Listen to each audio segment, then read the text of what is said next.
Hi everyone, this is my run on the Power of Tranquility, which is 8's last chapter, and this fight will be on the Lufenia quest level 200 fight.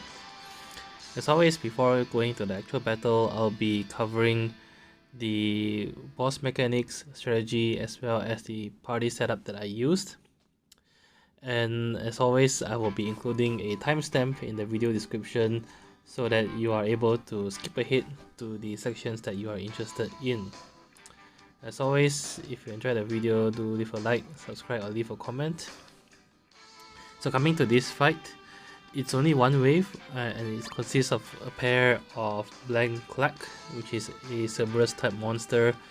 And although this fight is only one wave, the Blank Clack itself has a ton of HP, and it can get a bit tricky because as per Lufenia stages, they have a special Lufenia orb which you do need to take note of and prepare for.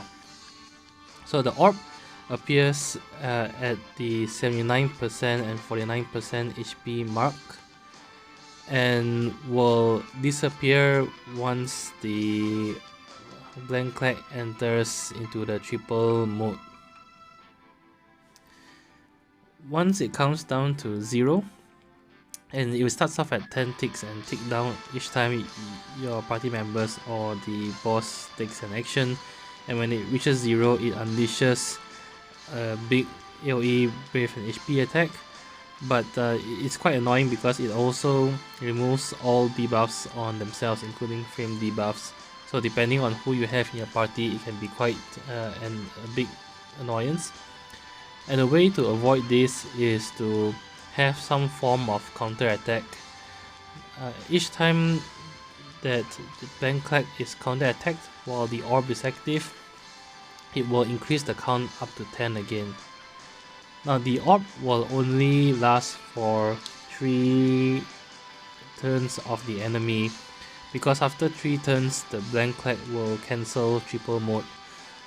So which means that in most circumstances, just having one counter attack and resetting the count back to 10 should be enough to last until the orb has disappeared.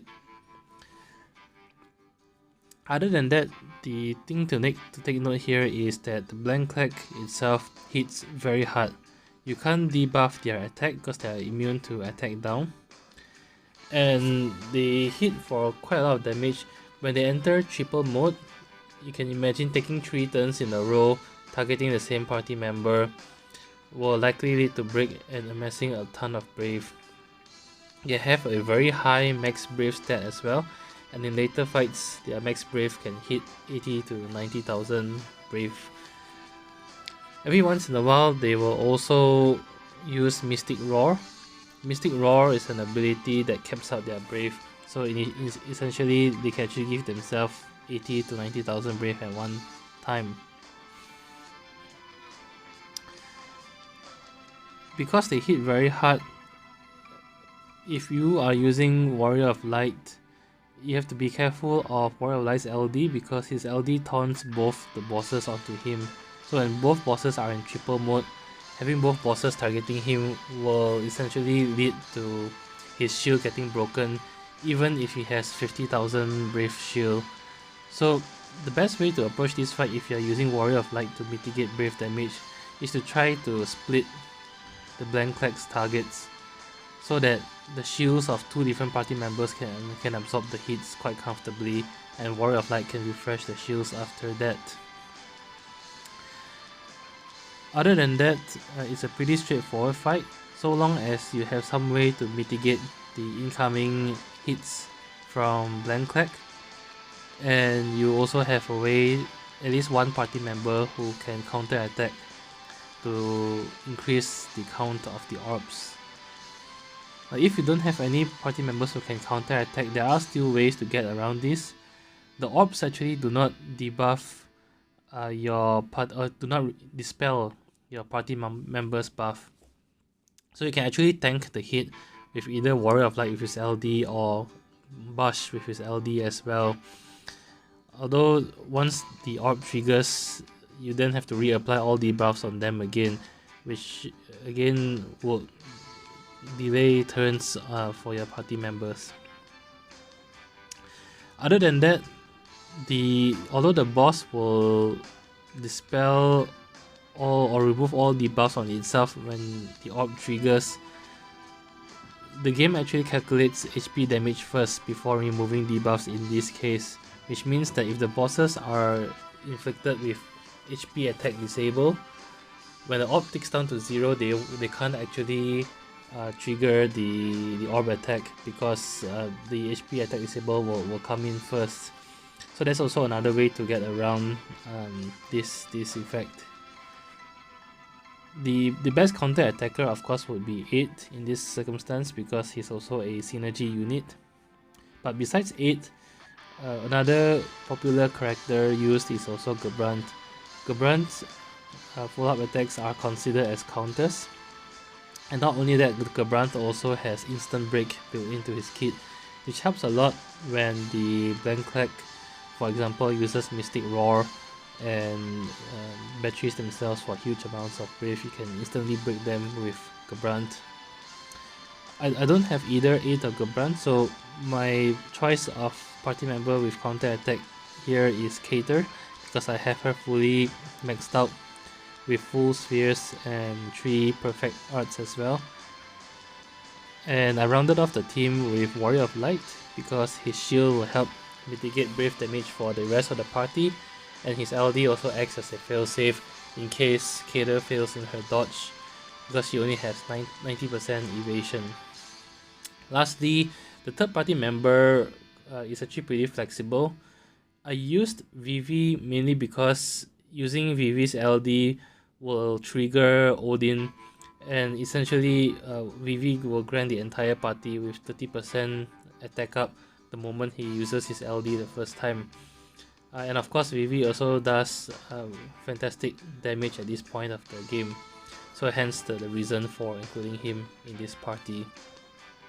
Other than Odin, another great summon here is Leviathan, because the Blancleg actually has high speed and turn rate in its attacks, so the 10% speed down from Leviathan also significantly helps as well.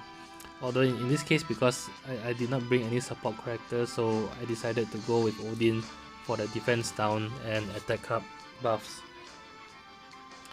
In terms of the build in my party, as you can see, the entire party is fully MLB'd at 3-3.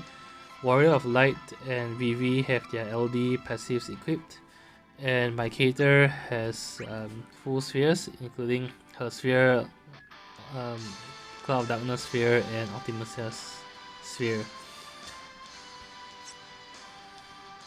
You don't need full perfect artifacts for Cater, because this fight with fully maxed out characters is actually not that difficult, and you can comfortably finish off the fight with many skill users left remaining throughout the party, as you will see later on in the video.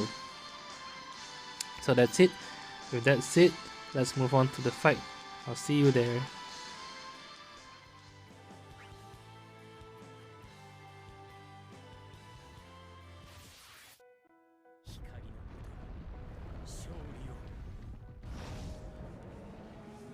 Okay, starting off on the first wave, the first turn Blancleg has is always going to be a brave attack on single target, and it can be quite dangerous here, because if the first one breaks somebody, the second one with its current brave will do an HP attack.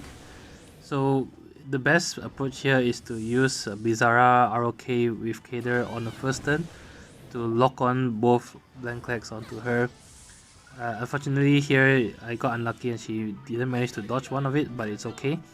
On the Blancleg's second turn, it's always going to be Tail Beat, which is just an AoE brave attack. So this means that before they can do that, just have Warrior of Light use his Shining Shield to give everyone a shield, and this way you can comfortably tank the second turn as well. As much as possible from here on in, the idea is to try to ensure that the Blanclegs are targeting 2 different party members, or if they're targeting both of them are targeting Cater, would be of course the ideal situation because Kader is able to dodge and counter. To manipulate this, you can either use Kader's Blizzara ROK or Warrior of Light's throw buckler skill to taunt the Blanclex accordingly. Here I did not immediately go into Warrior of Light's LD because it is a bit detrimental. Using his LD will taunt both Blanclex together. And as you can see here, after 3 turns they will go into triple mode, and if both Blanclex are in triple mode and they are both targeting Warrior of Light, you're actually making things more difficult for yourself. They also don't do any HP attacks at this stage of the game unless they amass a significant amount of Brave. So you're relatively safe so long as shields are up and you keep them broken, so hence I don't see a strong need to have Warrior of Light's LD up so early in the fight.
So here you can see Mystic Roar coming up, and it battery itself for 84,000 Brave.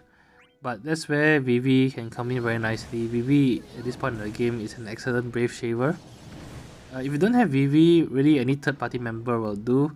And ideally I think the best party member to complement Kader and Warrior of Light here would be someone with instant break in their kit, or at least DPS who are very strong Brave shavers, such as Noctis or Ardyn will do as well.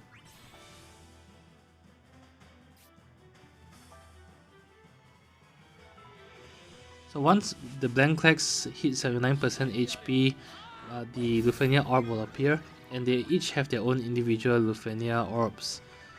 I think the best approach here depends a bit. If they are not taunted onto Warrior of Light, the best approach is to try to get them both to hit 79% HP at the same time, So this way you can just use one Blizzara ROK with Kader to taunt both of them, and will guarantee one counter attack from Kater on both of them, unless of course she fails in the evasion.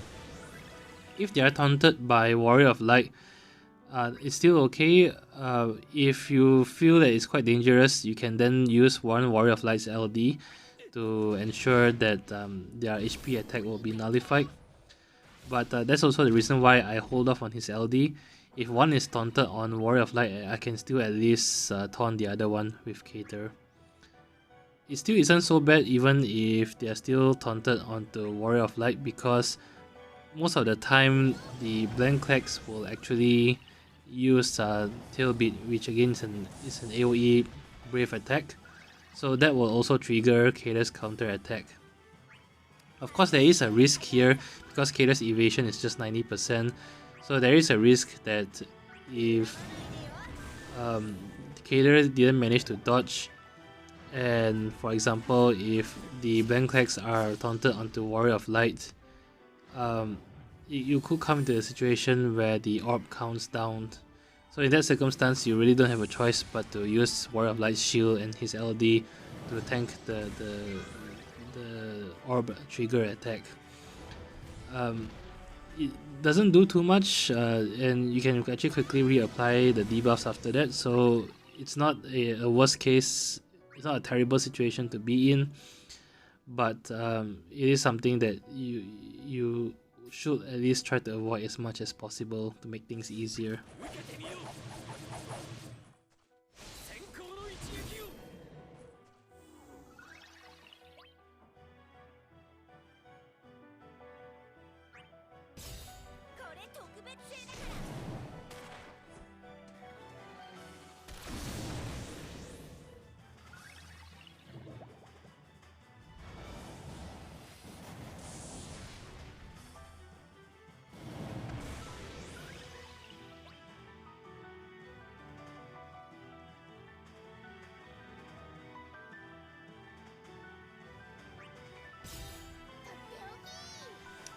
So here you can see I'm actually trying to damage both the Blanclex evenly, and that's because I'm trying to trigger the orbs at the same time at a 49% HP mark.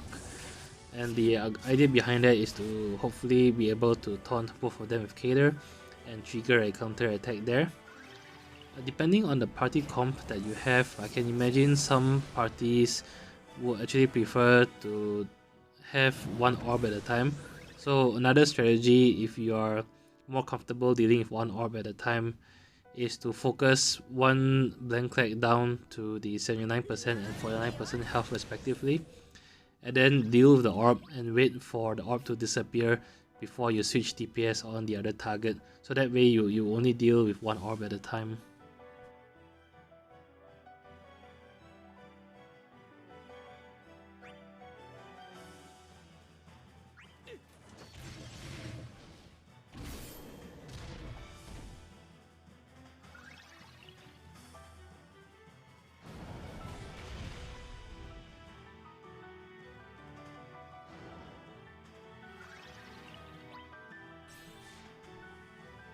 So with Vivi, I always only use his Doomsday LD when his Ember of Darkness count is at 0, of course, but also only if his EX is not fully charged, because his LD also very nicely charges his EX meter, which I feel is a more cost efficient way of playing him.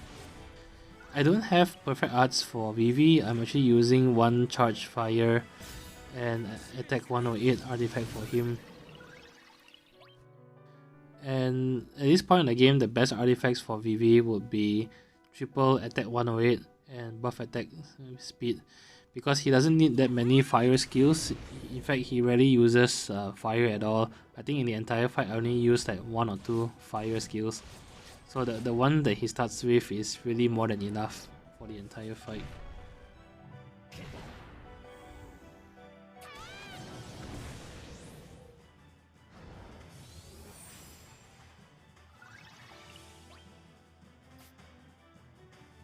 So here again, I was quite lucky that Mystic Roar lined up quite nicely with Vivi's double fire, so I can very comfortably break the boss. If you don't have an instant breaker, uh, there are still two ways to get around it. One is, of course, you can summon, and so I tend to treat my summon here as an emergency button to press if I really need the extra turns to shave Brave. During summon animation, the orb doesn't actually tick down, so you're safe from the orb expiring. Another way to get around the Mystic Roar battery is to use Warrior of Light's LD. So his LD, assuming everyone has full shields, is able to actually negate about 50,000 or below HP damage. So as long as you can shave them down to below 50,000 Brave, Warrior of Light's LD and shields will be able to negate the incoming hit.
So at this point, right, where they're below 49% health and the orb isn't up, if you have Immediate Lion friend support, this I think will be the best time to bring Immediate Lion in, because you can delete their turns and they won't be able to resummon the Lufenia orb until they actually get their turn much later on, because there's only 2 HP trigger points that the orb will come up, which is at the 79% and 49% mark. So I think the best friend support here would be Immediate Lion, but I just went with Quistis and actually ended up not using her.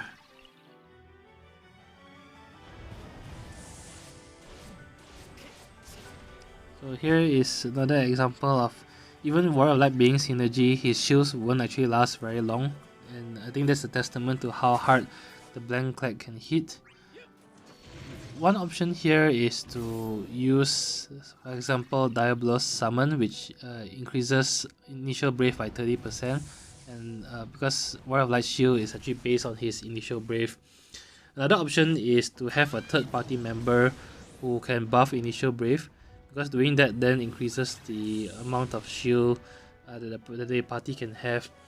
And maybe one excellent party member here would be Afmal, because Afmal also provides debuff immunity, which will help you protect yourself against the max breath down that the Blanclex can inflict.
So here's a bit dangerous because Blanclex B is targeting Cater and he has a 10% chance of killing her. So that's why I use Cater's AA here. After using Cater's AA, she actually gains perfect 100% evasion, and that helps to negate some of the risk involved, especially at the later parts of the fight when the Blanclex is at its most dangerous. Here you can see that both also have the orb effect up. And on hindsight, I think here is actually the best time to summon, because during summon, the countdown will be paused on the orbs, and because the Blanclex are already very low enough, you can comfortably burst them down inside summon and probably kill them off pretty soon after, before the orbs finish counting down. So I realized this a bit too late, and I decided to just pop my summon here.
And that's it. As always, if you enjoyed the video, do leave a like, subscribe or comment. And until then, I'll see you in the next Lufenia fight. Bye bye.